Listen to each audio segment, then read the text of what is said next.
Hello everyone, hope all of you are doing well. In this your channel I Entrance Guide. यदि तपाईहरु I entrance prepare गरिरहनु भएको छ भने you are on right channel. मैले I entrance के लागि भनेर चाहिँ यो च्यानल बनाएको हुँ र धेरैलाई समस्या हुने गर्छ आई इन्ट्रान्सको के हुन्छ कस्तो हुन्छ त्यसको लागि नै मैले भिडियो बनाइदिएको छु, त्यो पनि हेर्न सक्नुहुन्छ। र मैले म्याथ, फिजिक्स अनि केमिस्ट्रीको चाहिँ बनाएको छैन, बनाउने सोचमा छु। अनि इंग्लिशको चाहिँ बनाएको छु, त्यो पनि तपाईले प्लेलिस्टमा गएर चाहिँ चेक गर्न सक्नुहुन्छ। र अब हामी धेरै कुरा नगरी नयाँ च्याप्टर सुरु गरौँ र यो च्याप्टरको नाम हो रोटेशनल मोसन। र धेरैलाई चाहिँ यो गाह्रो लाग्छ किनकि बेसिकदेखि बुझेको हुँदैन रोटेशनल मोसन, त्यही भएर गाह्रो लाग्ने हुन्छ। त्यही भएर हामी बेसिकदेखि नै यस भिडियोमा चाहिँ सबै कभर गर्छौँ, बिस्तारै लेभल अप गर्दै जान्छौँ, चिन्ता लिनु पर्दैन। अनि सुरुमा रोटेशनल मोसन भनेको के हो त, एउटा रोटेशनल मोसन स्टार्ट गर्ने भइसकेपछि अब रोटेशनल मोसन भनेको के हो त्यो जान्न जरुरी छ। अब रोटेशनल मोसन भनेको मैले एउटा कोइनले मैले टस गरेँ भने पनि यो कोइन रोटेट हुन्छ, मैले यसरी गरेँ भने यो रोटेट भयो, त्यति नै हो रोटेशनल मोसन, अरु केही पनि छैन। अब मोमेन्ट अफ इनर्सिया एउटा इम्पोर्टेन्ट टपिक रोटेशनल मोसनको भनेको मोमेन्ट अफ इनर्सिया, त्यसको फर्मुला भनेको mr² हुन्छ। र एउटा एक्सिस अफ रोटेसन छ, अनि यहाँ m1 छ, यहाँ m2 छ, यहाँ m3 छ। सपोज यो एक्सिस अफ रोटेसन, यहाँबाट चाहिँ हामीले एउटा बडी छ अरे, जस्तोसुकै बडी होस्, यसलाई रोटेट गर्न खोजेको छ, यसरी घुमाउन खोजेको छ यो कोइनलाई घुमा जसरी। अब यहाँ मास m छ, यहाँ मास m2 छ, र एक्सिस अफ रोटेसनबाट यसको डिस्टेन्स r1 छ, यसको r3 छ, यो r2 भयो। भनेपछि हामीले यसको मोमेन्ट अफ इनर्सिया निकाल्नु पर्यो भने I भनेको सबैको m1 r1² plus m2 r2² गर्दै हामी n वटासम्म जान्छौँ र होल बडीको मोमेन्ट अफ इनर्सिया निक्लिन्छ। यो कुरा हो मोमेन्ट अफ इनर्सियाको। अब फिजिकली बुझौँ यो मोमेन्ट अफ इनर्सिया भनेको के हो। अब इनर्सिया भनेको अब कुनै दुईटा बडी छ, म एउटा दुईटा बडी लिन्छु,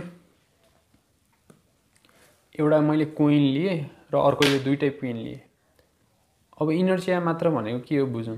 हामीले अगाडि न्युटन लजमा नि पढाएको थियौँ होला, धेरै मास हुनेको धेरै इनर्सिया हुन्छ। इनर्सिया भनेको एउटा रेजिस्ट गर्ने हो।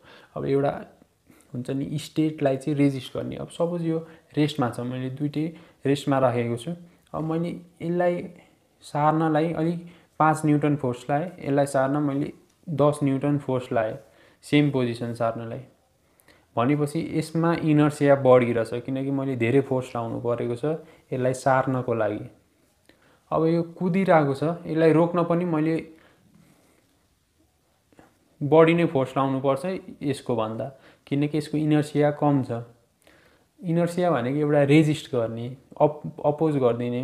अब यो कुदिरहेको छ भने यसलाई कुदिरहन दिने भनेको यसलाई अरूबाट रोक्न आए पनि यसले कुदिरहन खोज्छ। अब रेस्टमा छ भने यो रेस्टमै बस्न खोज्छ, अरूले फोर्स लाए पनि यो रेस्टमा बस्न खोज्छ। त्यही हो इनर्सिया भनेको, त्यो लिनियर टर्मको भयो। अब रोटेशनल मोसनमा इनर्सिया भनेको के हो त भनेको एउटा मैले यसरी रोटेट गर्न खोजेँ, यो कतिको सजिलो गरी रोटेट भइरहेको छ। यसरी नै रोटेट गर्न सक्छु, म यसरी नै रोटेट गर्न सक्छु, up down or left right जसरी रोटेट गर्न सक्छु।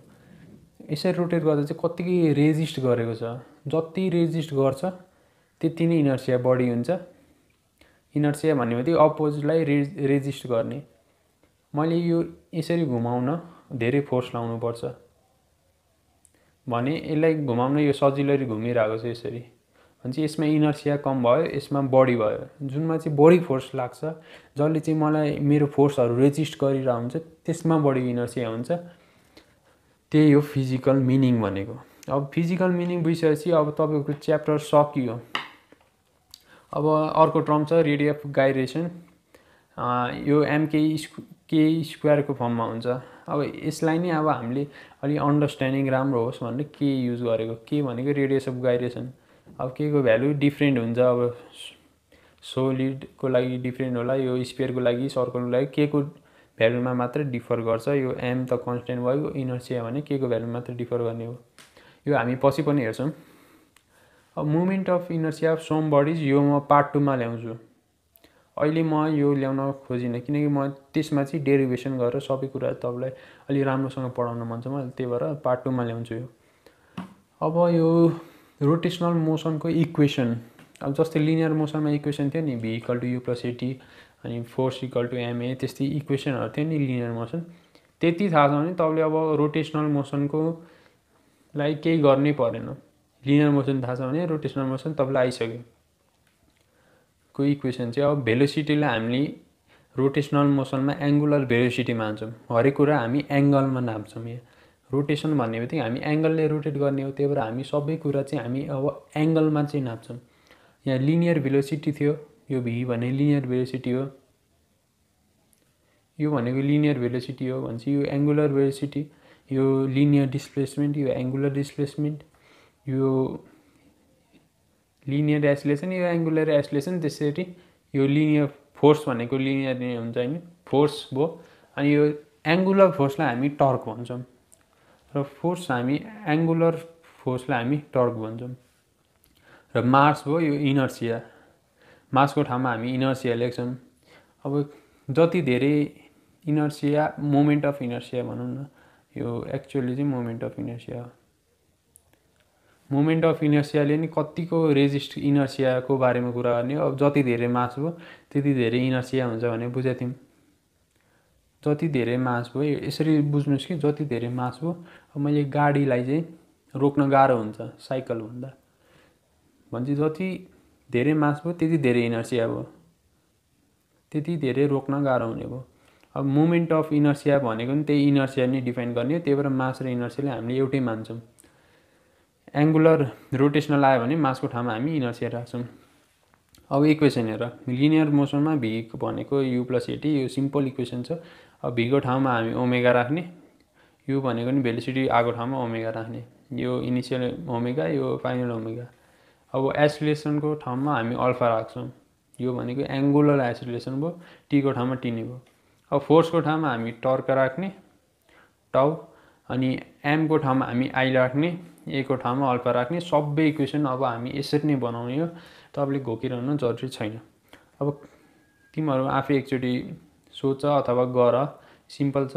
Kinetic energy = mv²। अब यसलाई हामीले एङ्गुलर काइनेटिक इनर्जी निकाल्नु पर्यो भने के हुन्छ त फर्मुला, सोच एकचोटि आफै।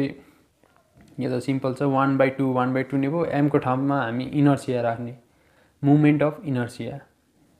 m ले नि इनर्सिया डिटरमाइन गर्थ्यो, मुभमेन्ट अफ इनर्सियाले नि इनर्सिया डिटरमाइन गर्ने हो। त्यही भएर m को ठाउँमा i राख्ने, v भनेको ओमेगा हुन्छ रोटेसनलमा, i ओमेगा², यसरी डिराइभ भयो, केही घोक्नु परेन। अब हामी दुईटा न्युमेरिकल गर्छौँ अनि यो पार्टलाई हामी टाटा बाइ बाइ गर्छौँ। अब न्युमेरिकल एउटा र अगाडिको फर्मुला चाहिँ अब भिडियोलाई ब्याक गरेर नि एकचोटि फर्मुला त्यो सबै हेर, बुझ, अनि न्युमेरिकल पोर्सनमा आऊ, अनि try to solve by your own, आफै सल्भ गर्ने कोसिस गर।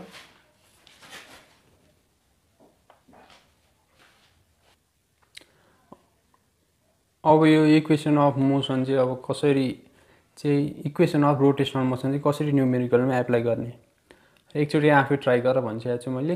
ट्राई गर, भिडियोलाई पज गरेर है के फर्मुलाहरू युज गर्ने हो सिम्पली। अब म गरिदिन्छु। कन्स्ट्यान्ट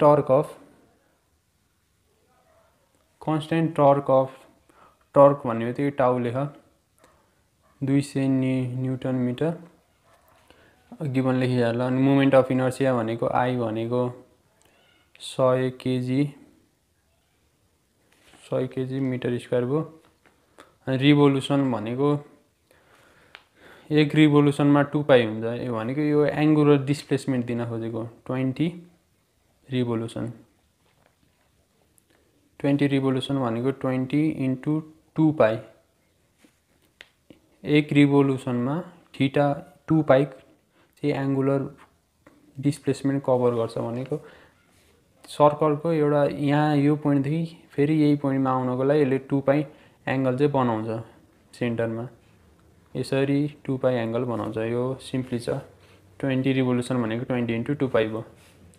अब हामी केही कन्फ्युजन होला भने चाहिँ अब हामी यसलाई लिनियरमा के भनेर लेख्थ्यौँ त्यो एकचोटि भिजुअलाइज गरिसकेपछि चाहिँ कपीमा लेखिसकेपछि चाहिँ तपाईँलाई फर्मुला लाउन पनि सजिलो हुन्छ। हामीलाई निकाल भनेको के छ, काइनेटिक इनर्जी निकाल भनेको छ। काइनेटिक इनर्जी भनेको 1/2 mv² लेख्थ्यौँ यो यदि लिनियर भएको भए। अब रोटेसनल छ भने चाहिँ आई को ठाउँमा एम को ठाउँमा आई आउने भयो, भी को ठाउँमा ओमेगा आउने भयो, आई ओमेगा स्क्वायर यसरी काइनेटिक आउने भयो। आई भनेको त कन्स्टेन्ट हुन्छ, आई यो भयो। अब ओमेगाको निकाल्नु पर्यो। अब हामीलाई ओमेगा निकाल्यो भने चाहिँ अब हामीले क्वेसन गर्न सक्छौँ। अब सुरुमा टाउ भनेको चाहिँ फोर्स हो, आई भनेको एम हो, थीटा भनेको एस भयो, डिस्टेन्स भयो। अब यहाँबाट हामीलाई भेलोसिटी निकाल्नु छ भने तिमीहरू कसरी निकाल्थ्यौ? हामीलाई एस थाहा छ भने चाहिँ यहाँबाट हामीले एसिलेरेसन निकालेर v² = u² + 2as फर्मुला लायो भने u भनेको इनिसियल भेलोसिटी 0 छ, यहाँबाट हाम्रो v निक्लिन्छ।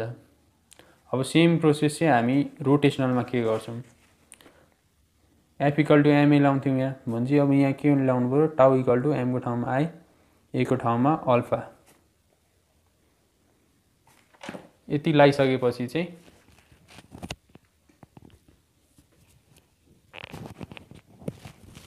यति लाऊ अनि यति लाइसकेपछि अब हामीलाई अल्फा निकाल्नु छ। यहाँबाट अल्फा कति आउँछ, आई भनेको 100/200 भयो। 100/200 गर्दा अल्फा भनेको 0.5 आयो। त्यसपछि यहाँबाट ए निकालिसकेपछि अब हामी यो फर्मुला लाउँथ्यौँ। अनि यही फर्मुला हामी कसरी डिराइभ गर्ने त, ओमेगा² = ओमेगा0² + 2 अल्फा एस को ठाउँमा थीटा। यसरी हाम्रो फर्मुला आयो। ओमेगा0 0 भयो इनिसियल रेस्टमा भइसकेपछि। अब ओमेगा भनेको ओमेगा² भनेको 2 × 0.5 × थीटा भनेको 45। अब काइनेटिक इनर्जी निकाल्दा काइनेटिक इनर्जी भनेको 1/2 आई ओमेगा² भने चाहिँ 100 × ओमेगा भनेको कति छ, ओमेगा² भनेको यति गर्दा 1 आयो अनि चाहिँ 45 हुने भयो। अब यो एन्सर टक्कै तिमीहरूले क्याल्कुलेट गर्यो भने ठ्याक्कै यहाँबाट क्याल्कुलेट गर्यो भने तिमीहरूको एन्सर 25133 जुल आउँछ। अब हामी अर्को क्वेसनमा जान्छौँ। त्यो क्वेसन नि सल्भ गर। एकचोटि आफै ट्राई गरेर सल्भ गर।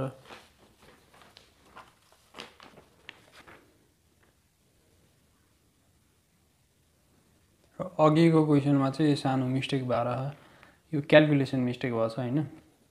टाउको ठाउँमा हामीले 200 राख्नुपर्ने 100 राखेछौँ। यस्तो क्याल्कुलेसन मिस्टेक चाहिँ नहोला फर्मुला आउँदा आउँदै पनि। अल्फा भनेको 2 आयो, अब यहाँ अल्फा 2 राख, यसरी चाहिँ एन्सर आउँछ तिमीहरूको। थोरै मिस्टेक छ, कन्सेप्ट पुरा छ। त्यो क्याल्कुलेसन मिस्टेक चाहिँ कहिलेकाहीँ अब ह्युमन भएपछि इरर भइहाल्छ हैन। अर्को क्वेसनमा आऊ। Will rotate with a constant acceleration of pi radian/second² भन्छ। अब गिभन लेखिहाल्ला। गिभन भनेको के छ, पाई radian/second² भयो एउटा। इफ पाई radian/second² भन्ने बित्तिकै यो अल्फा भयो। अब रेडियनको सट्टा मिटर हुन्थ्यो नि त, मिटर/सेकेन्ड² भन्ने एसिलेसन हुन्थ्यो। अब यहाँ रोटेसनलमा त अल्फा भयो। अल्फा भनेको पाई दिएको छ। विल स्टार्ट फ्रम रेस्ट भन्छ, ओमेगा0 0 दियो and number of revolution made by the wheel in first 2 second. T भनेको 2 दियो। अनि अब हामीले यहाँबाट थीटा निकाल्यौँ भने थीटा निकालेर /2 पाई गरिदियौँ भने हाम्रो कतिवटा रिभोल्युसन भयो भने हामीलाई थाहा हुन्छ। अब हामी थीटा निकाल्नमा जान्छौँ भने चाहिँ अब सिम्पली मैले भनेको थिएँ यसलाई अब लिनियरमा लेख्दा एसिलेरेसन लेख्थ्यो। हामीलाई टाइम दिएको छ, यु पनि यु भनेको इनिसियल एक्सेलरेसन इनिसियल भेलोसिटी 0 दिएको छ। अब यहाँबाट हामीले थीटा भनेको डिस्टेन्स सम्झ्यौँ। डिस्टेन्स निकाल्ने फर्मुला ए र टी युज भएको बेला ए टी र यु, त्यो भनेको डिस्टेन्स भनेको UT plus half eighty square पनि हो। अब यसलाई हामी रोटेसनलमा लेख्नु पर्यो भने त थीटा भनेको omega nought t plus half एको ठाउँमा अल्फा टी स्क्वायर भयो। अब थीटा यहाँबाट निकाल्ने ओमेगा नट हाम्रो 0 छ प्लस हाफ अल्फा भनेको पाई छ। मैले कन्सेप्ट सिकाइदिएपछि अब क्यालकुलेसन तिमीहरूले आफै गर्नु पर्यो। 2 स्क्वायर छ यो गर्दा 2 पाई आयो, थीटा भनेको 2 पाई छ भनेपछि 1 रिभोल्युसन भयो। भनेपछि यसले 2 पाई एङ्गल चाहिँ रोटेट भएको छ यो। भनेपछि 1 रिभोल्युसनमा 2 पाई रोटेट हुन्छ अनि 2 पाई नै रोटेट हुँदा 1 रिभोल्युसन भयो। भनेपछि हाम्रो एन्सर 1 भयो। र यो पार्टको भिडियो सक्यो। अब नेक्स्ट पार्टमा चाहिँ हामी moment of inertia of some bodies, यो रडको, रिङको, बारको, स्पियरको सबै चाहिँ हामी डेरिभेसन गरेर र तपाईँहरूलाई सम्झिने तरिका सबै सिकाइदिन्छु म। त्यसको लागि स्टे ट्युन। र पार्ट 2 आउँदैछ यसको लागि। र जो पनि नयाँ हुनुहुन्छ सब्सक्राइब गरिदिनुहोस्, एउटा मोटिभेसन हुन्छ हाम्रो लागि नयाँ भिडियो बनाउनको लागि। तपाईँहरूलाई नयाँ कन्सेप्ट तपाईँहरूलाई नि फाइदा हुन्छ। सब्सक्राइब गर्नुहोस् अनि लाइक गर्नुहोस् अनि कमेन्ट गर्नुहोस्। कमेन्ट गऱ्यो भने अलि तपाईँहरूको र मेरो अलि इन्टरेक्टिभ हुन्छ, त्यही भएर कमेन्ट गर्नु नबिर्सिनु होला। त्यतिको लागि आजको लागि कन्सेप्ट मजाले पढेर बुकबाट यही सम्बन्धीको क्वेसनहरू चाहिँ गर्नुहोस्। तपाईँले सबै क्वेसन गर्न सक्नुहुन्छ मैले भने तरिका अनुसार जानुभयो भने। Thank you for watching. Stay tuned for part 2।